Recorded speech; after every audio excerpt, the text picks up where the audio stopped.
నిన్న వైసీపీ నాయకుడైనటువంటి అంబటి రాంబాబు గారు చేసిన కామెంట్స్ ఏవైతే ఉన్నాయో సభ్య సమాజం కూడా తలదించుకునేలాగా సిగ్గుపడేలాగా ఉన్నాయి.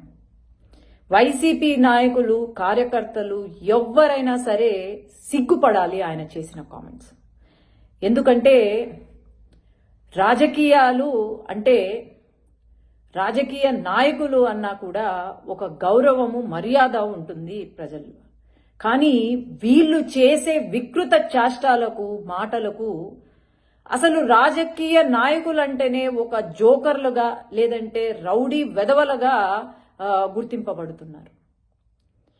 ఒక రాష్ట్ర ముఖ్యమంత్రి 4 సార్లు ముఖ్యమంత్రిగా చేసి 48 సంవత్సరాల అనుభవం ఉన్న వయసులో పెద్ద అయినటువంటి మన రాష్ట్ర ముఖ్యమంత్రి నారా చంద్రబాబు నాయుడు గారు 24 గంటలు కష్టపడుతూ ఉంటే రాష్ట్రానికి మేలు చేయాలి అని చెప్పి మన రాష్ట్ర భవిష్యత్తు బాగుండాలి అని చెప్పి కష్టపడుతూ ఉంటే ఓర్వలేక వీళ్ళు చేస్తున్న నాటకాలు ఏవైతే ఉన్నాయో అవి ఎవ్వరూ కూడా సహించరు.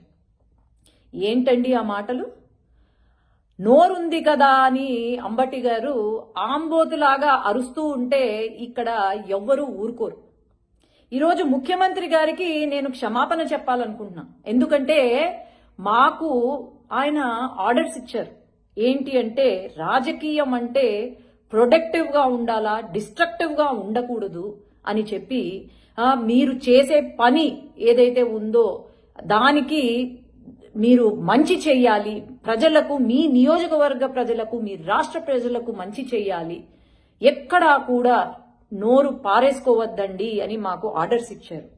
కాబట్టి ఇంతవరకు మేము చాలా ఓర్పుగా మా పని మేము చేసుకుంటున్నాం.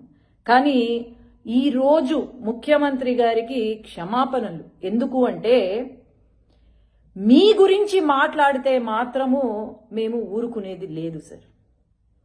ఎందుకంటే ఈరోజు మరి నిన్న ఇన్సిడెంట్ ఎక్కడ జరిగిందో మా రాయలసీమలో అయితే జరగలేదు.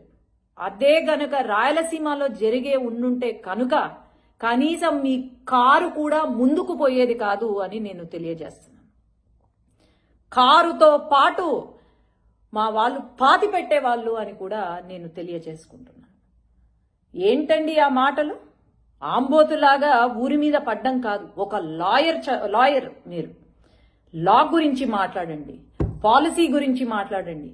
మేమేమన్నా పాలసీలో చేంజెస్ తీసుకురావాలంటే మాట్లాడండి, ఏదైనా తప్పు జరిగితే మాట్లాడండి. కానీ అనవసరంగా నోరు పారేసుకుంటే మాత్రము ఎవ్వరూ కూడా ఊరుకోరు. ఈరోజు నేను ఒకటే తెలియజేస్తున్నాను, వైసీపీ నాయకులు ఎవరైతే ఉన్నారో కొద్ది రోజులుగా చెలరేగిపోతున్నారు. మరి ఎక్కువగా తిడితే, ఎక్కువగా మాట్లాడితే మమ్మల్ని లేకపోతే మా నాయకుల్ని మరి మీకేమన్నా మంచి జరుగుతుందేమో అని అనుకుంటున్నారా? నాకైతే అర్థం కావట్లేదు. కానీ నోరు జాగ్రత్తగా ఉంటే చాలా మంచిది. ఈరోజు లాయర్గా పనికిరారు మీరు, ఒక రాజకీయ నాయకుడుగా పనికిరారు. మరి డాన్సులు బాగా వేస్తారు కదా అంబటి గారు. మరి ఏమన్నా మాకు రాయలసీమలో సంతలు జరుగుతాయి, ప్రతి వారం సంతలు జరుగుతాయి. ఏమన్నా అక్కడికి వచ్చి డాన్సులు వేసుకుంటూ ఉంటే మీకు మేలు జరుగుతుంది.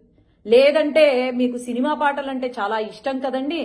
సినిమా పాటలు కాదు కదా, ఒక సినిమానే చూపించబోతున్నాం మీకు అని తెలియజేస్తున్నాం. మా సినిమాకి మీరే హీరో, విలన్, హీరోయిన్ అన్నీ కూడా మీరే మా సినిమాలో అని నేను తెలియజేస్తున్నాను.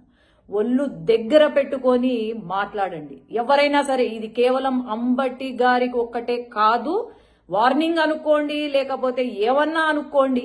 మరి మీ నాయకులు శృతి మీరితే, మితి మీరితే మాత్రము ఊరుకునేది లేదు.